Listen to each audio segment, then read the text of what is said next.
What up, beautiful people? It's your boy Nate Jackson. It's another episode of OpinoNATEd, the country's best new podcast, and I mean that.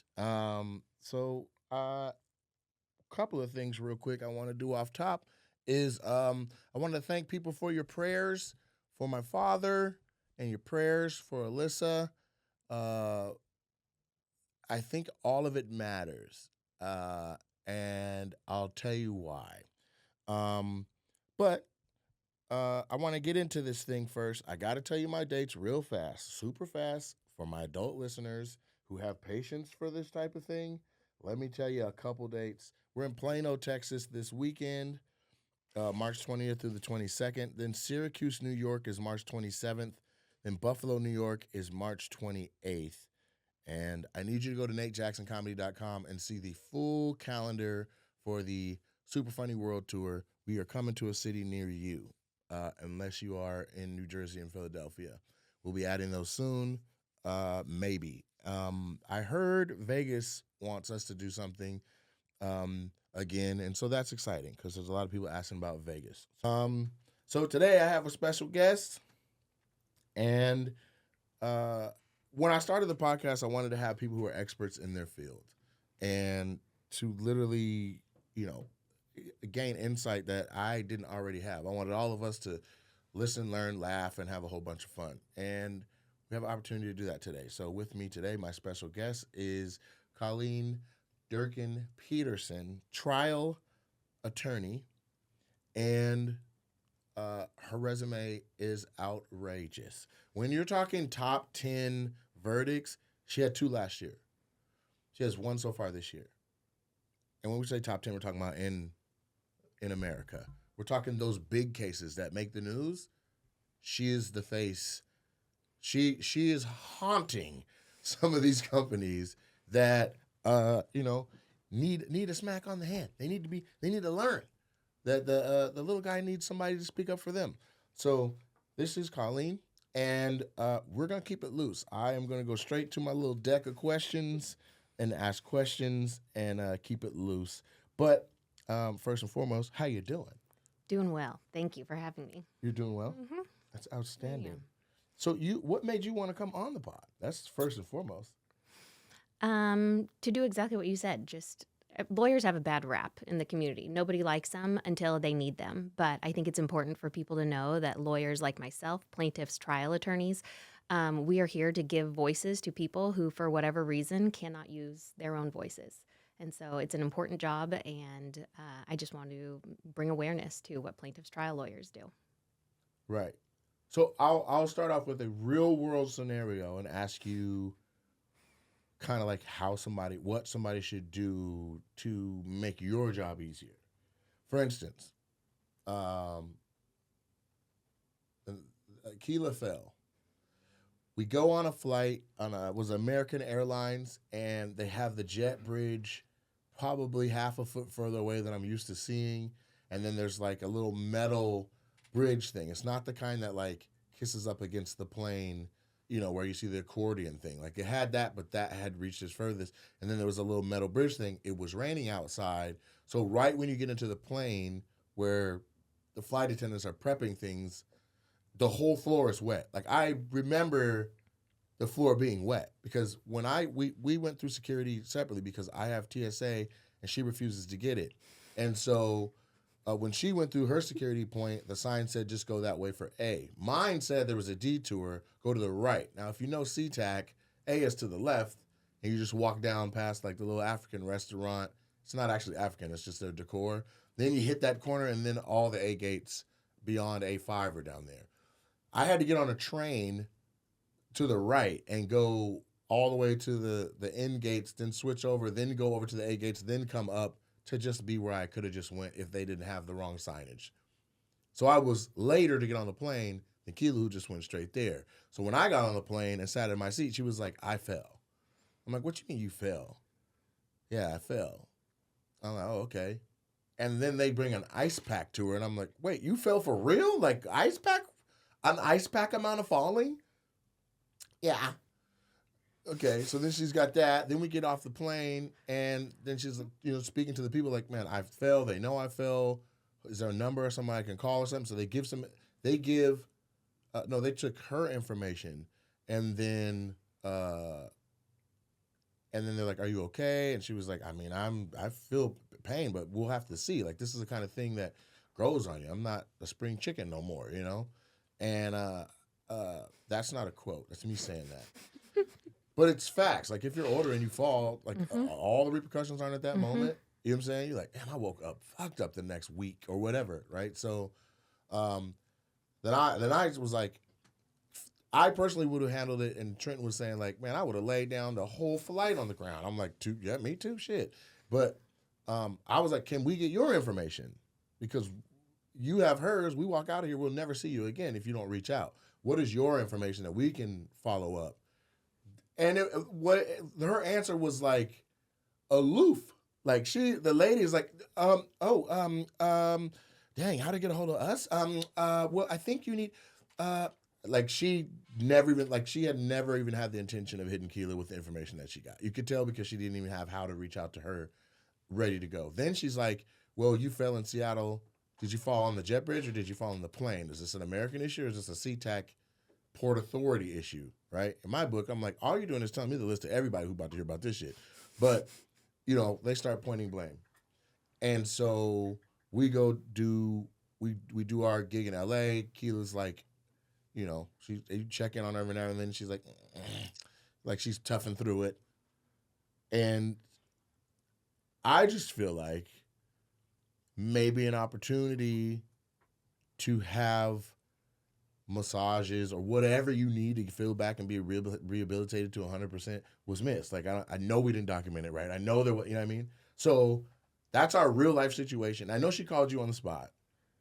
What do you think? So if you are injured in an accident like that where you fall, or if you're in a car accident, my best advice would be you do need to go and seek medical treatment, because just like you said, this can kind of occur over time. Anybody who's been in a car accident knows that your adrenaline is running and you just want to get out of that situation. You want to get home. It's a bad day, but you don't understand that over the next 48 hours, the shit is going to set in. Your back is going to hurt. Maybe you're going to have sciatic pain. You're going to have neck pain. And you need to go to an urgent care. You need to go and see your primary care provider and let them know that you've been injured. Because if you don't, when that stuff sets in, and if you are to bring a lawsuit later, that's the first thing that they're going to look at. You didn't go and get care. You didn't seek help. You waited for however long, and they'll blame you for that. So it's important to go and get medical care. Tell the truth about what happened. That's my number one rule for all of my clients is we tell the truth. But go and document those things. In speaking to individuals, like on the plane, like you talked about, just ask them, what's your policy and procedure for when someone falls? And they should know that if they're a trained employee. If they do not know that, that opens up different conversations that lawyers have later on down the line, that you haven't trained your people properly for this type of situation, whether it be in a hospital, on an airplane, anywhere. So document. That's what I'd say.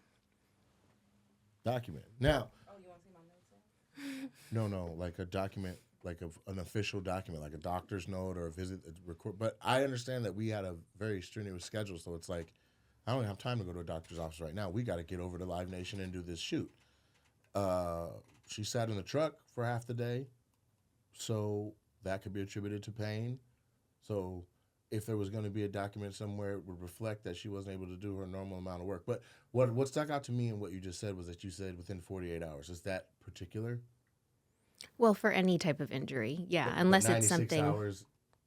It can extend out, but like within 48 hours, you're probably going to feel it if you're actually injured. If it's more than just kind of a sprain, strain, bruise, right. Yeah, you're going to feel it within 48 hours. So go and get to an urgent care, an emergency room. And I know it's inconvenient to do so, but if somebody actually is responsible for the injury that you have, it's going to be a whole lot more inconvenient if you don't have assistance covering those medical needs in the future.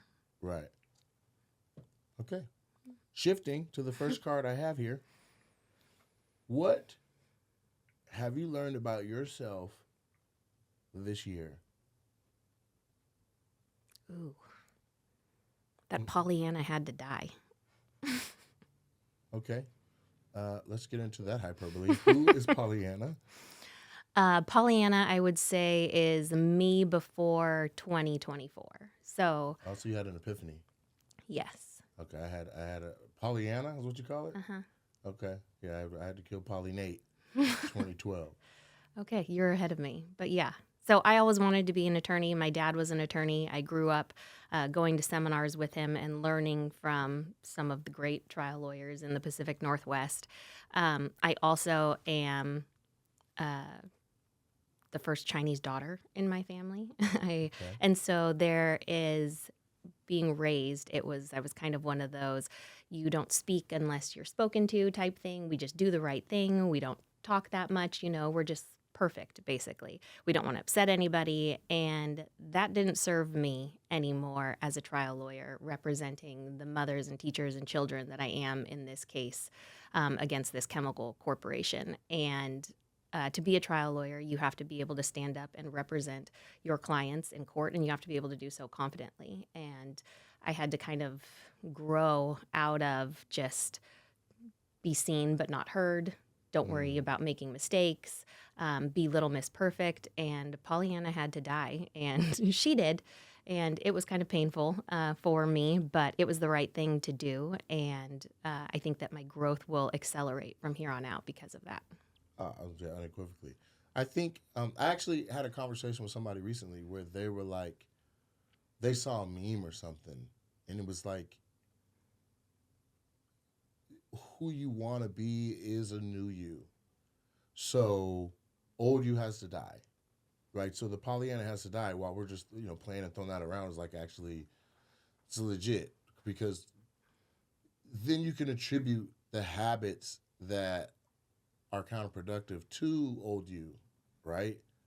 So Pollyanna is the one that wouldn't get up when she's tired. Pollyanna is the one that would, be like, let's just order in. Pollyanna would be the one, and so new you is a different, you should be able to look back at old you and be like, who was that, right? Yeah. Yeah, we were talking about reinventing ourselves last week, but our motivation, the catalyst, was heartbreak. And so apparently that's the trend right now. It's like, what gets you to the gym? What makes you, you know what I mean? But what was there's always an impetus. What was the thing where you were like, yeah, that is it. I have to change who I am to get the results I want, because who I am right now is not going to get what I want. What was the... Yeah, so I'd say it was two things kind of over the last 12 months. One was me actually being in trial. And in trial, in these cases that I'm on, I cover the medicine and the damages sides of things. I really enjoy the medicine. And I know it probably better than anybody in the courtroom. And I should take out the probably. I know it better than anybody in the courtroom. But I also happen to be the youngest in the courtroom by a number of years, and maybe one of the only females, at least on my side. And it was actually one of my partners that just during trial pulled me out in the hallway and was like, we can't hear you. You need to be louder, which is not something that I grew up being encouraged to do. And basically, I was told, your lack of being loud, they can't hear you. It's coming off as insecurity, and they're not going to buy they're not going to believe that what you're saying is right, and what you're saying is right. So it was me having to just kind of step out of everything that I had learned growing up that got me to where I was, right? Being the little diligent student and always being perfect and just, never missing a beat, which I still can't do. But it was just kind of that. It was just, that doesn't serve you in this role anymore. And you need to stand up and you need to take up space and you need to be loud and confident so that the jury knows you are right and you know what you're talking about. Yes. Okay. And so that was one of the two. What was the second thing? The second was probably more related to my practice. And again, it has to deal with just always doing the right thing. We don't really complain. And there became a point in time where I realized that everyone else got to put on their business hat. And they just expected me to do the right thing. And I don't think that they are mutually exclusive. But when I put on a business hat, people became upset about it. And it changed some of the relationships that I had, but it was a change for the good. And Pollyanna gets to put on a business hat, or whoever the name is now. But that was the other thing. People were willing to kind of take. And finally, when I put on my business hat, like any of the men would do that I was working with, they were pretty taken aback by it. But it was the right thing to do. Good for you. Really good for you. So here's what I would say this. I feel like when people have this shift, like a paradigm shift in self and self-awareness, that it doesn't necessarily bear fruit right away. Like, but it sounds like in your case, you're like, I'm putting my foot down, and then immediately change happened because, the river wasn't flowing around that rock like it was before. The rock said, I'm a rock. So, but I've heard you made mention 2-3 times right now to perfection, right? You're like, we're perfect. You have to be perfect, be small footprint, perfect, in the pursuit of perfect. I'm writing, I'm taking notes, perfect. So is that your motor, perfection? I think it was. And I still do things to the absolute best of my ability. But like, let's say in trial, I'm no longer necessarily scared of making a mistake in front of the jury because the mistakes are human. Mm-hmm. It's kind of, the corporate attorneys that are robots that just never make the mistakes. But if I need to think about something before I answer a question before a judge, I will now take a second and be like, oh, I haven't thought about that, Your Honor. And I'll sit there and I'll actually think it through. And I find that the court is more responsive to that than somebody who is just some slick tap dancer who always has an answer, no matter what. Same thing in front of the jury. You're so scared about making a mistake, at least as a female trial lawyer, I am. And they don't mind it. It's humanizing. It's an odd process for people who are in our jury system who dedicate themselves to do that. But they don't know what's going on. And so they're nervous, and a little humanity and, seeing people are real in the courtroom, I think it relaxes them. Yeah.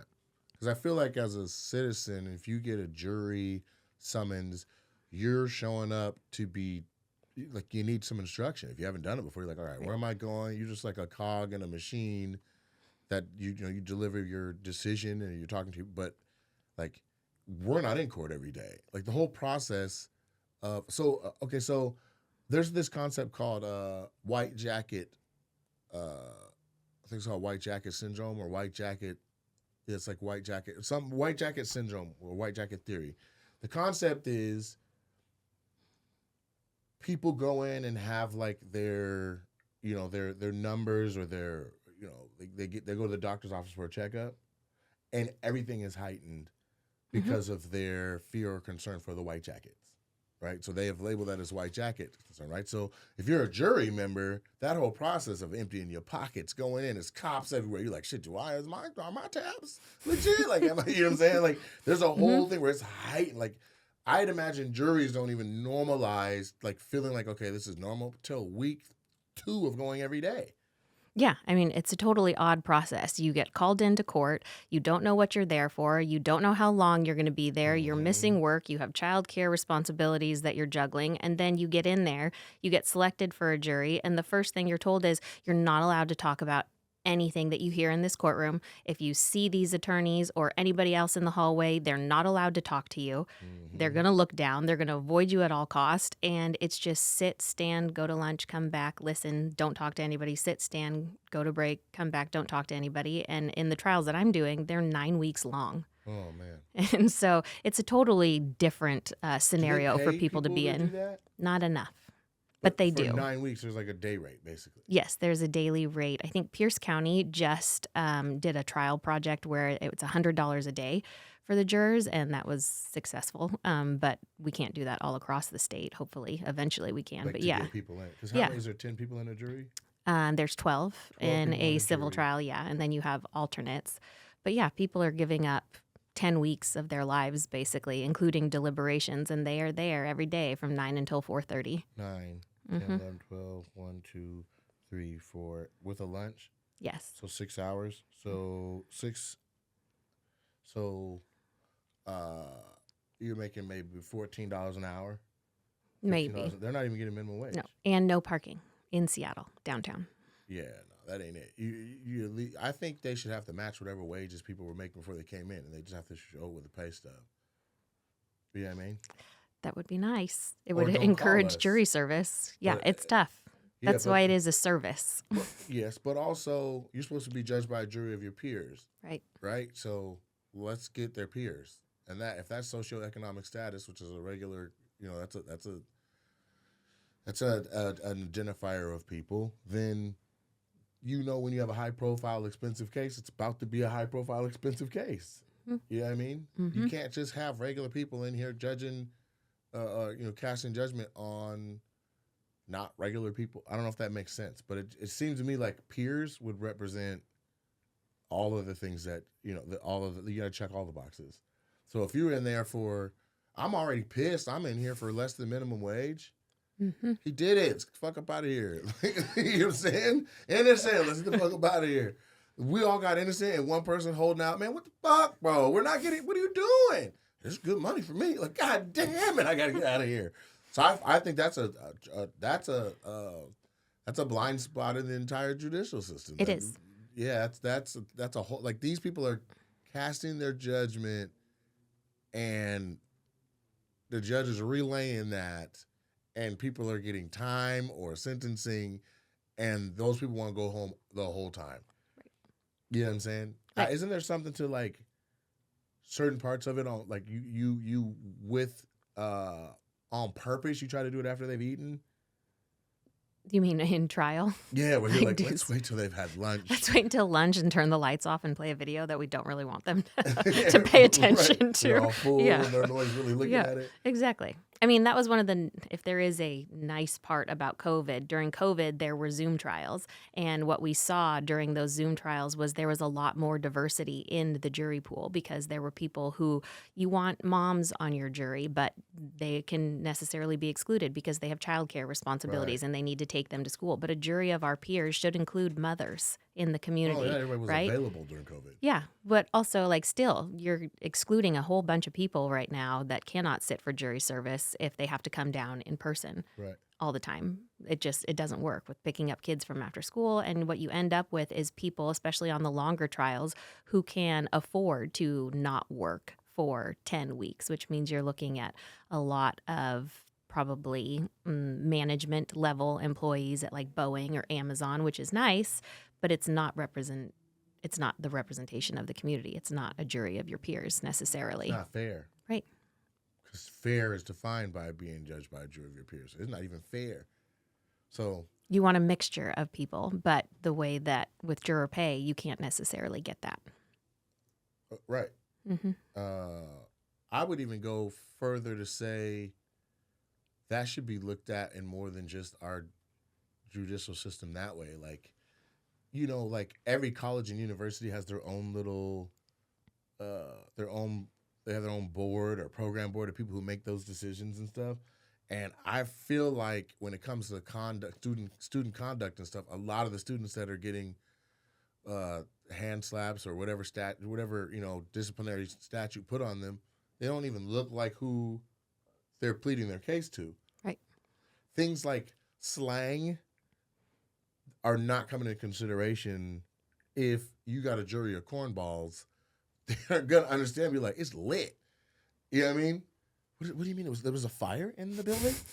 Oh my goodness, we got to slow down and tell you exactly. You know what I mean? Yeah. So, and I saw a clip the other day on Facebook, I want to say, where Judge Judy was like holding this young lady to the fire to stop using slang, and she was just like, "This is how I talk. I don't know what to do." You know what I mean? Right. She's like, and that's when I slid back around. You know what I'm saying? She's like, so slid back around. And Judge Judy's all mad. It's like, just because you don't understand what she's talking in her vernacular. Right. You know what I mean? You wouldn't have a Spanish judge with an English court case, right? Spanish only speaking. So where's the consideration for the other dialects that are sub dialects of English? Anyway, so I know in like colleges, because I had gotten in trouble in school, and I lost my little case, and we won in the appeal, because then our attorney, my family attorney, was able to go through all of the transcribed stuff and find literally 111 issues with everything. And then I won my appeal and won everything. But at that time, I'm like, I said all of this, and it was just lost in translation, or you didn't understand it, or you didn't believe it, or maybe you thought it was my Pollyanna, or you didn't believe me. But here's all your, you know what I mean? Mm-hmm. So, I think that's the thing that should be looked at. I'm definitely not in a position to be like, here's what we need to do. But you can ring a bell. You know what I'm saying? So those are the two lessons that you learned. Well, you said Pollyanna must die. Pollyanna had to die. Pollyanna had to die. Mhm. Is there any other lessons you learned this year about yourself?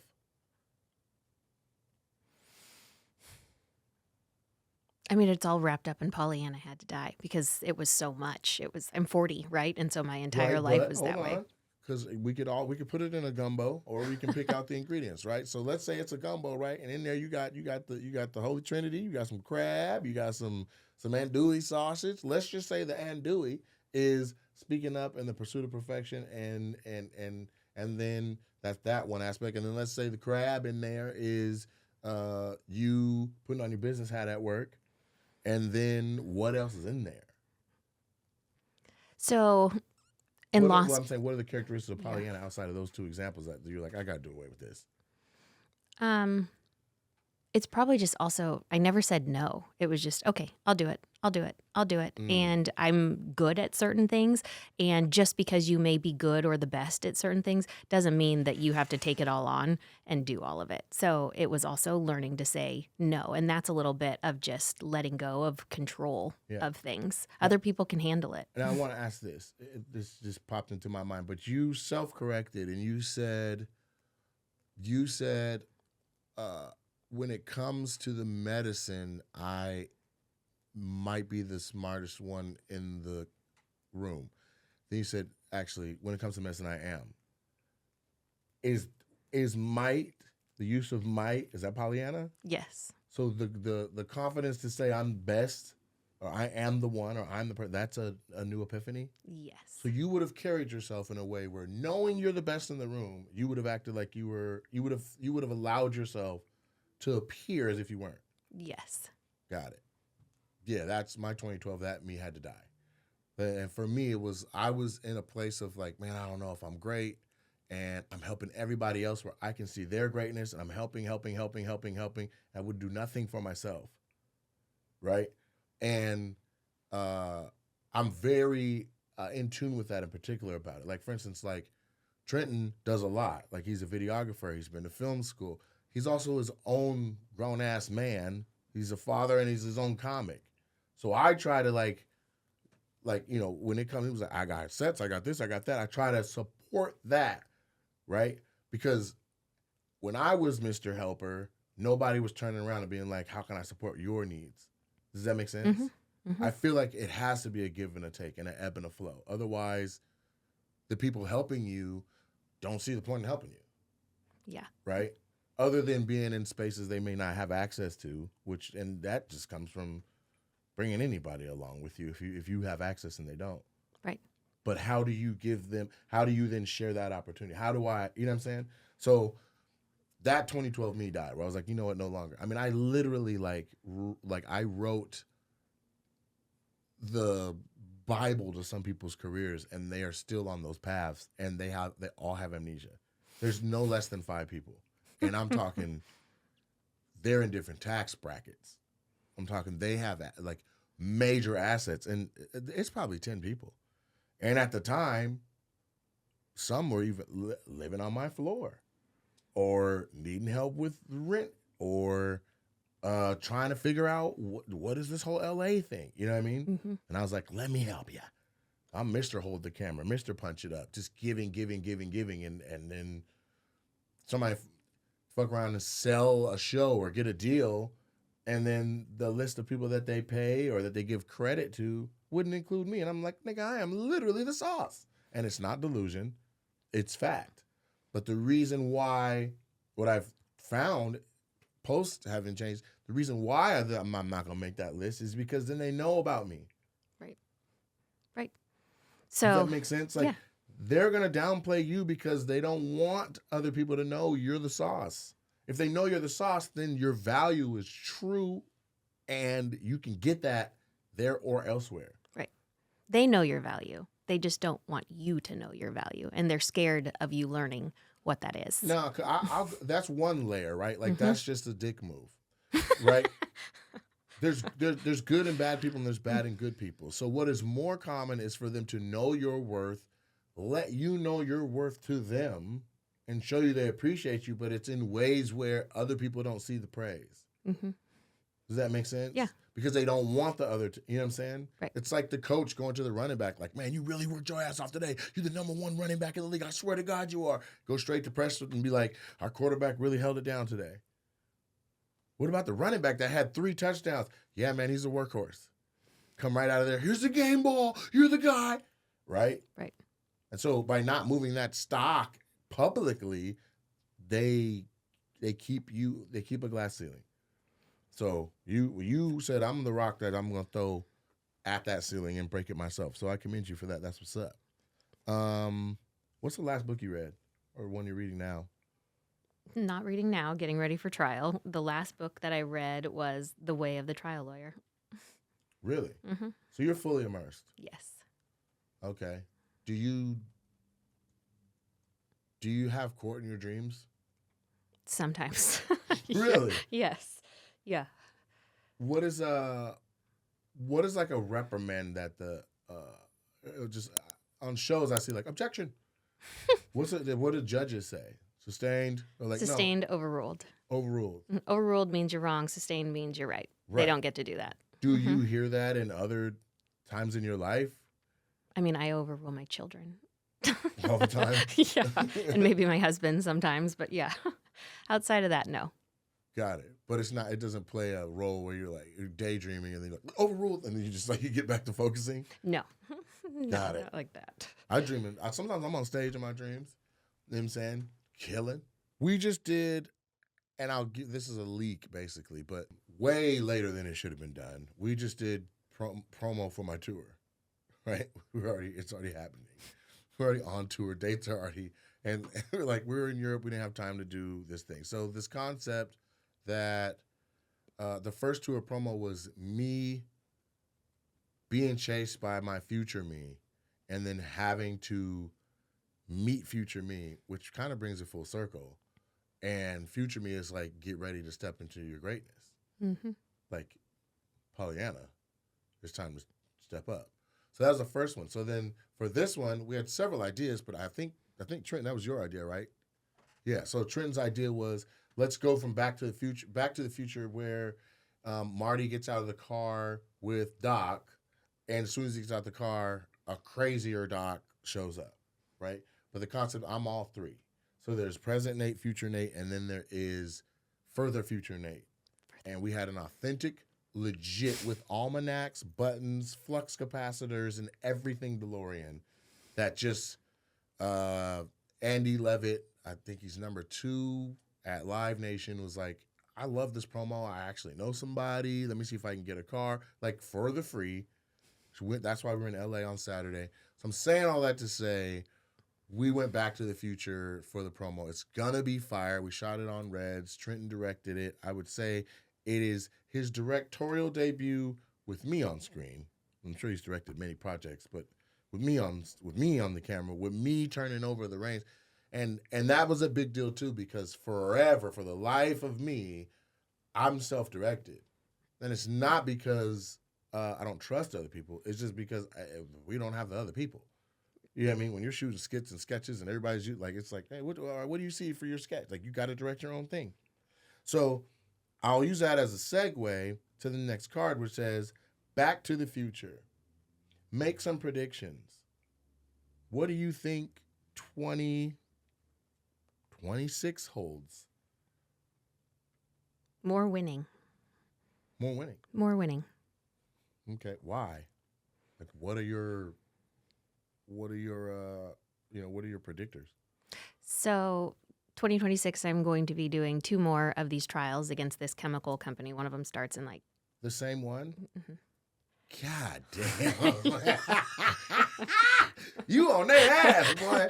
We are. They hurt a lot of people. They hurt a lot of people. They did hurt a lot of people, and whatever happens, they deserve to have happen. But God damn, they couldn't get it all in one go? It got to be 5? They didn't want to. They had the opportunity to do it all at once, and they said, no, let's apparently do this over a series of 12 to 15 trials. And they're like, don't whoop our ass one big time. Whoop it in pieces. Apparently. I think that they were surprised. I know that they were surprised by the first results. If there is a modern day Aaron Brockovich type story. Yeah. This is it. And it happened north of Seattle. And I think that when the original firm brought this case, they thought that there was no chance in hell and that they were Goliath and here's a bunch of Davids and they're going to just roll right over them. And that's not how the story goes. They should have known. But that is not how the story goes. So, yeah, they have an opportunity to do what's right and to compensate all of these people for what they did. And they just are choosing to continue to roll the dice. And it's... I think when they made the decision to break it into a bunch of cases and then lost the first one, that was like, wait a minute. We broke it up to strengthen ourselves. We've lost one. We about to get our ass whooped 11 times. Yeah. Yeah. So we gotta protect you at all costs. I'll say this. I asked you what book you've read recently, and then what you just said triggered a thought in my mind, because what I read recently, David and Goliath by Malcolm Gladwell. And have you read that? Great book, right? So I like Malcolm Gladwell. I don't know why he stopped writing. My life. Then he wrote Outliers, which really like shook my little moral fiber.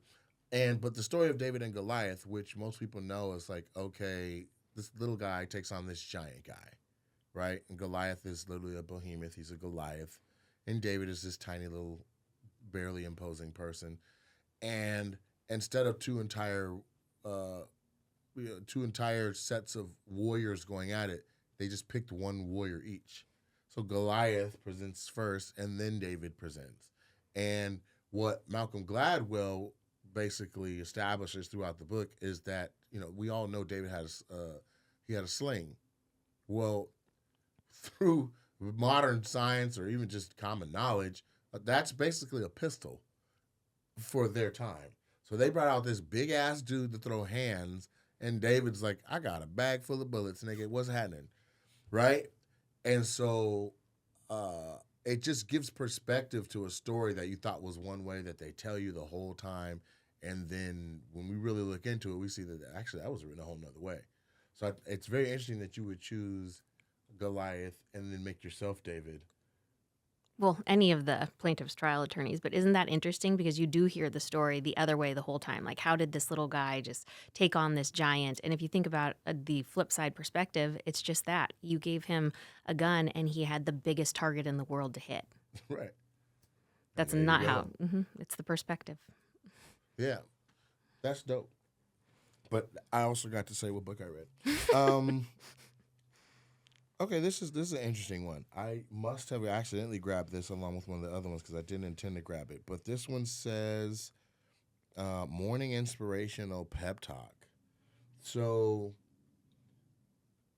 you have to look down the barrel of that camera and give yourself a pep talk when you wake up in Pollyanna mode. What are you saying to you? Oh. Well, lately it's just been, we get out of bed and we sit on the side and take a deep breath and let's fuck them up. Let's fuck them up? Let's fuck them up. That's the inspirational speech? Okay, so let's fuck them up is crazy. So, I mean, it's not crazy because there's a ton of people that's the same thing. Like, all right, we're going to fuck them up today. You know what I'm saying? But not you. Like, you don't have the demeanor of let's fuck them up. I do on the inside. But it's not on the outside because we're perfect and we're professional and we don't make mistakes and we always say the right thing. No, we don't. Now it's just, we know what our job is. We know what we need to do. Take a deep breath. Let's fuck them up. There you have it. Let's fuck them up. I think that comes from, where do you think that comes from? Like, you're showing a brazen amount of confidence to say that. Because let's fuck them up is different than, I hope I can fuck them up. Or I need to get better so that I can fuck them up. Like, let's fuck them up means you're already in a certain state of fuck-up-ableness to say, all I got to do is tell myself. Yeah. So, again, just in this series of trials that I've been in, because I was younger, because of all of the past things that we've talked about, I just never felt like I was going to belong there or be good enough. And so what I decided was, well, you're not going to be the best. You didn't go to Harvard. You went to Gonzaga. Go Zags. But all of these attorneys that I'm against are Harvard, Yale trained. They're big top 10 law firms in the country. And none of that is my pedigree. But what I did know is I can read every single medical record. I can read every single deposition. I know how to outline, and I know how to do the basics. And what I learned through these trials is that these people that are just kind of parachuting in from these big firms with this big education, they're not doing the basics. They're being handed outlines that have touched 10 different hands throughout this whole process. But I'm in every single deposition. I'm taking all of them. I'm taking the defense experts' depositions. I'm going through the medical records. And so the people that are coming in at the last minute to try these cases, who are national trial attorneys, and they're very skilled, they don't have the basics. There's no way that they can catch up at this point on trial number 11, I think is what we're starting. And so that's how I know. I know the facts. I know what's there, and I know they're relying upon people that I've seen over the last 12 months doing this part of a job, this part of a job, this part of a job. Right. I do the whole job. So when they come in and say, Your Honor, this is what happened, I can say, it's not. I was there. This is what's happened. And I've been able over the last couple trials to build that credibility with our bench that they know that I don't lie, I tell the truth, and I know the record. So let's fuck them up. Let's fuck them up. Wonderful. So let me shift to a question I just want to ask in general. How do you handle work-life balance? Ooh. That's what somebody literally said, Nate, how are you juggling everything? How are you keeping it up? I said, I'm not. Right. I'm absolutely not. Yeah, it's a big joke. I'm hitting the nail that's sticking out the furthest. I need help. I said, I got good help, and it's been a massive run in the last 2-3 years, and we're like literally I feel like the world is ours for the taking. Mm-hmm. Right? And I get that I'm the flag bearer or the face of it, but I also know shrapnel can make somebody very, very rich. Just the roll off of what's going on with me could land somebody in, TV series or a consistent writer job or just another hat that for sure pays and funds their own dreams. You know what I'm saying? Like, I know that. And I'm not saying it I'm not spitballing. Like, we went to the Kevin Hart concert in Seattle, and Naeem Lynn and Spank blessed us with some tickets, and I brought who I thought had the potential to be a team at the time to show them the cohesiveness of Kevin's squad, like his boys closest to him, right? Like, everybody's doing a thing. Yes, they're all comics. Yes, they're all successful, but they do a thing in that empire that funds all of the other stuff. I'm talking cars, houses, side businesses, TV show producers, showrunners, the face of different projects, and all of the nucleus is back to like, that's the first thing that popped, that's the first thing that hit, right? Like, that's the wave. And then this is just off a side ripple, somebody can really ride one and your grandkids ain't got to work no more. Right? And so that's my examples that I knew and I saw and I read his book and I wanted to show them. For you, you've made reference to being around your dad. What other examples of Chinese excellence? Is that what I think black excellence when I say it? So maybe it's not a race thing, of excellence, of perfection. Because you're in pursuit of it, right? It's The Alchemist. Mm-hmm. So, you familiar with that? Well, work-life balance or... It's both, because I know I'm not balanced. You need a team. But and now it's complex, right? So for those of you watching this and don't know what I mean when I say The Alchemist is it's a great book. And spoiler alert, I'm about to tell you what it is. So if you don't want to hear that, then you either need to hold ×2 at the top of the screen or tap forward a little bit. But basically, there's a young man that's in pursuit of becoming the alchemist. And he goes on a journey to meet the alchemist. And what he finds on the journey at the end of it is, because he went through the same trials and tribulations in pursuit of finding and meeting and trying to get to know the alchemist, he became an alchemist. Mm. The journey of trying to pursue what was their perfection led to their own version of perfect. Mm-hmm. right? That's that. So now you got this multi-layered question. Where are you going? All right, bet. But now you got a multi-layered question. How are you juggling work-life balance? And if not, how are you combating the fact that you're not? Right. And then that's 1 and 2, and now 3 is what is the example? What is the alchemist? Objection compound is what we would say in court for your multi-layered question here. Okay, first of all, work-life balance, I would say I'm not doing very well at it, but I kind of adopted this mindset probably 2 years ago now. There is no balance when you are at this level or you're at any level where you're just giving your all and doing your best. You cannot give 110% to 5 different things. And that's how I was raised. We give 110%, 150% to everything that we do, whether it be school, sports, whatever. That's not realistic. I cannot give 110% to my clients and 110% to my husband and kids. So, and you're going to die trying. And I got shingles last summer trying to do all of this. Stress-related shingles. Yes. Trying to keep up with everything. Like 4 days after Mexico. Really? Yes, actually in the airport in Mexico. Oh, my God. Mm-hmm. Yeah. What is shingles? Shingles is basically lightning bolts all over your skin. Oh, okay, like nervous system. Mm-hmm, mm-hmm. Wow. Yeah. And so I've kind of adopted more of a seasons approach. This is a trial season, and it hasn't always been like that. I've been an attorney for 12 years, and in the last 3 years, this has really kind of taken off. And so this is a season, and seasons change, but right now, this is a trial season, and my family understands that, and I have a good community around me. My husband's fantastic, and then I have others who just help. Who help with those things. But at the same time, you can't run yourself so ragged that you end up getting shingles because then you're not helpful to anybody. So trying to work back in a little bit of balance. But for a while, when you're grinding and when you're trying to get to the top or be successful for your clients, is in my situation, like there is no balance, right? You have to go all out. You're fighting a Goliath. Where was the balance there for David, right? There is none. And you just have to be willing to make that sacrifice. To the extent that I had a friend actually come over to my house once, and she's a good friend of mine, and you want to do everything as a working mom, right? You want to be a great trial lawyer, you want to be a good wife, you want to be a good mom, you want to still have like a nice house.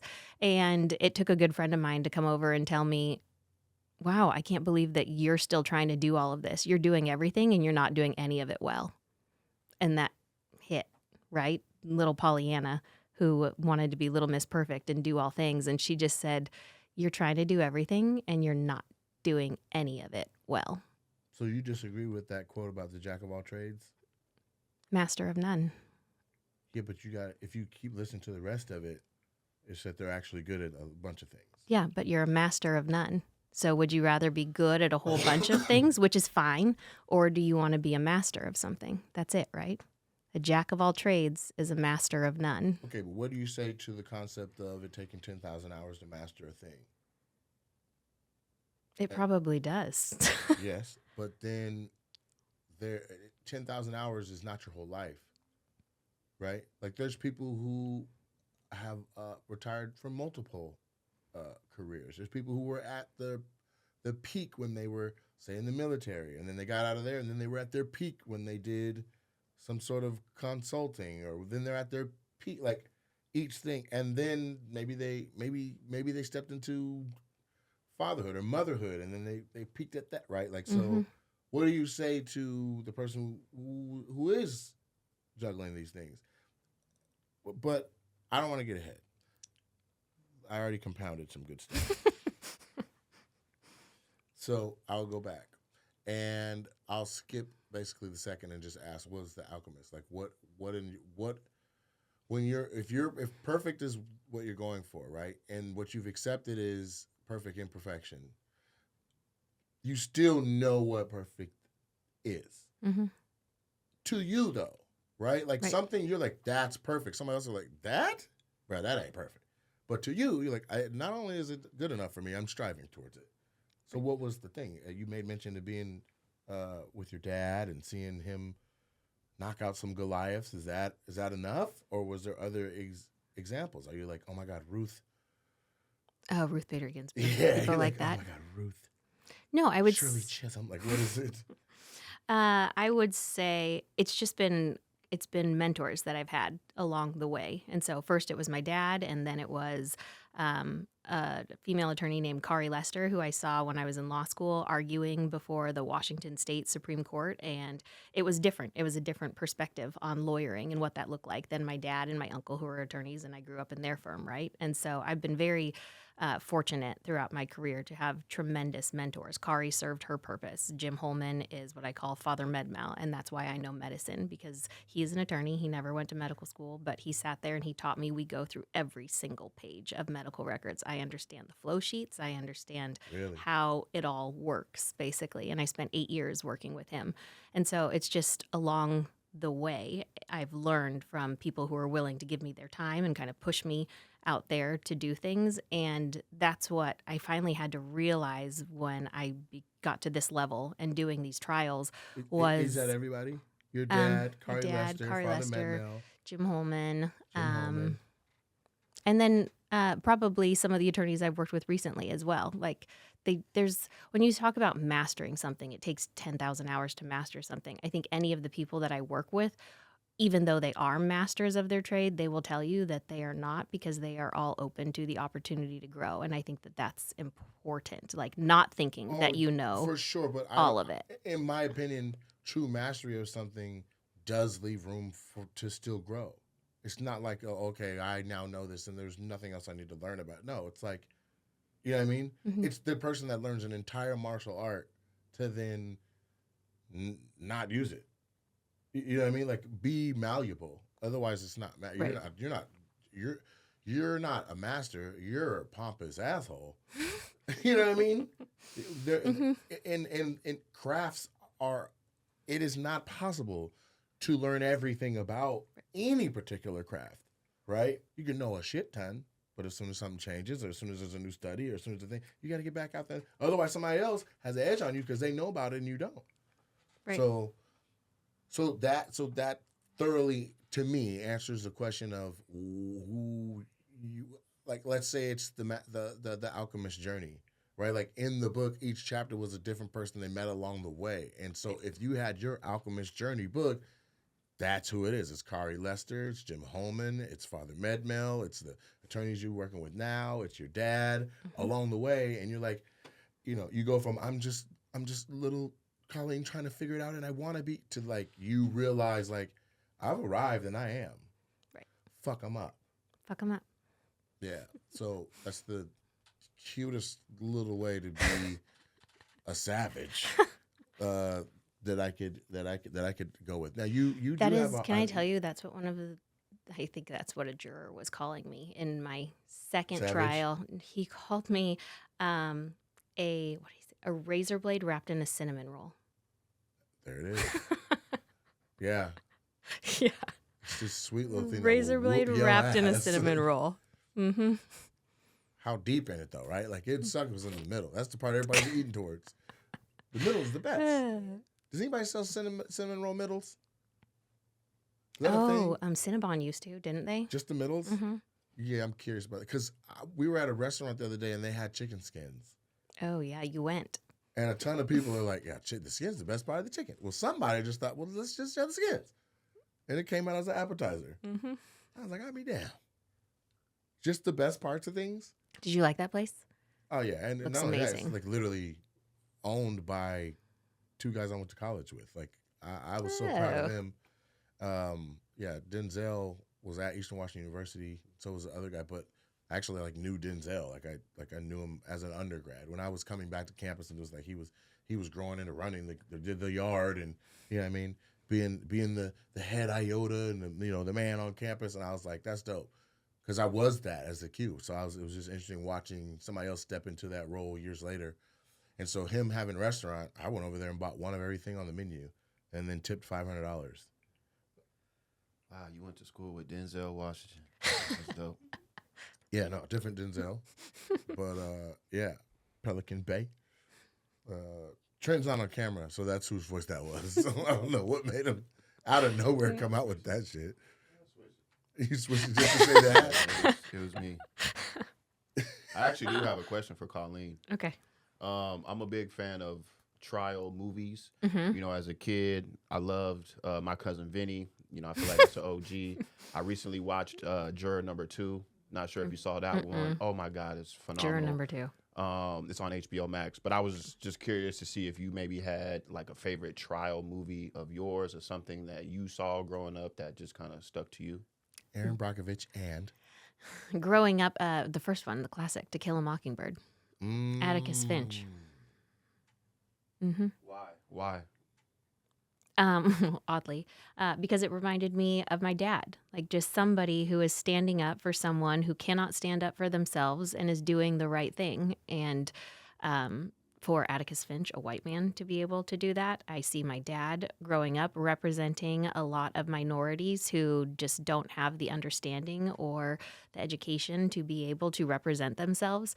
And that's something that was really important to me. And I have played that role a number of times as well for clients of mine. And I just think it's an important thing that we do. I view plaintiff's personal injury attorneys as servant leaders. And not a lot of people do, but I do. And I think it's an important thing that we do for our communities. Very cool. Is that's the one that they make you watch in high school, right? Like they make you read the book. That's Yes. how I read the that's book. not what watched we the did. movie. We watched the Nemo. Nemo. Yeah, it's like a submarine. Finding Nemo? Not Finding Nemo. You know what I'm talking about. If you had to watch it, it was like The Dream when he. No, it was like the Journey of the Nemo or something. I feel Instead like of To Kill a Mockingbird? No, yeah. Instead of we weren't doing law movies. Also, I was in the room with bad kids, so they just watched whatever. Like, what do you mean?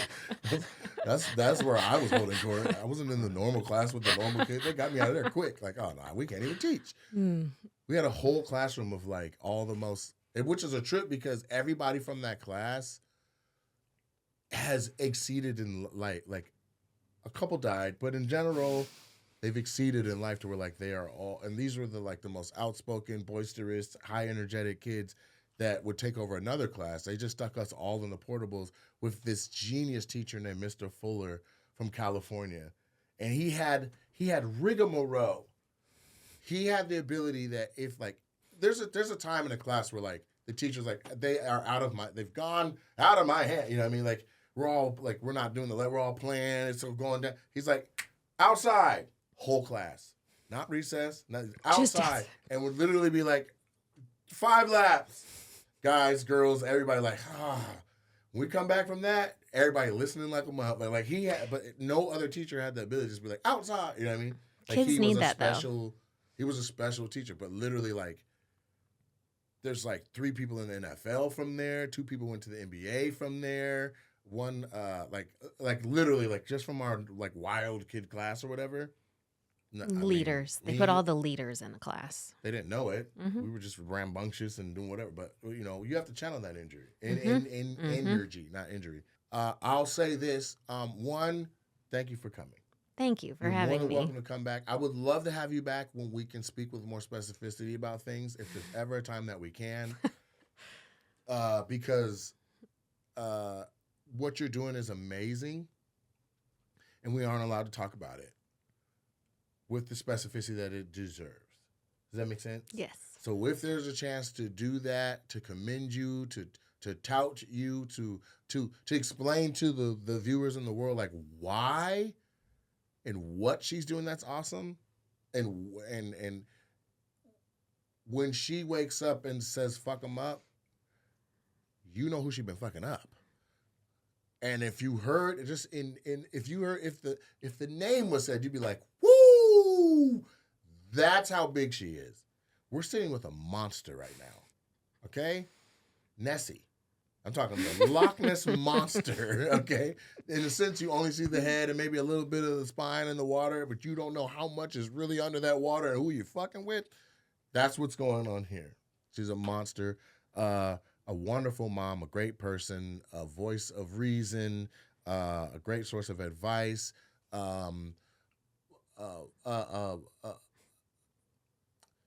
It could sound fucked up, but I don't mean it fucked up. I mean it in the best of ways when I say a cheerleader. right? Like the person that's like, we need to celebrate this. Like, we got to go to dinner. We got to celebrate this win, right? And I am one of those people that put my head down, grind, and like we're just plowing through records, and at no point are we slowing down to just let's just, you know what I mean? And so, whatever you call that, I don't want it to have a negative connotation when I say cheerleader, but just an overall awesome person who, from the outside looking in, is actually juggling everything fine. Okay. So that's the show. Do you want to tell them to follow you on socials or anything like that? No, but I will come back after the verdict. Cool. June. So, promise. Pinky promise. Promise. All right, bet. So we're going to lock that in. And then I said at the beginning of the episode, what'd I say? I kicked it off and I said, thank you for the prayers for Alyssa and all that. And I don't want to end on a note so high or so low that, you know, it throws the contents of the rest of the episode. But our prayers for Alyssa to get better and have a miracle have been answered, but in a different way. So she's no longer going to be experiencing pain, and she's going to go on to heaven. She will still be with us. You know, her spirit, her essence will still be with us, but the shell that holds her spirit is no longer going to be with us. And so keep the Minnow family in your prayers. If you're a praying person, if you're a prayer warrior, keep the Minnow family in your prayers. Please continue to pray for my dad. I appreciate it. But yeah, and I was talking to her sister this morning, and she told me the situation, and you know, she's like, I'm used to being able to call her and she can come in 4 minutes. And I said, she's not. She's going to be there much faster now. She's by your side now. She's with you now. And that's why I hope people who deal with loss and people who deal with the burden of losing someone and feeling a way about it not being you, that you understand that they're still with you.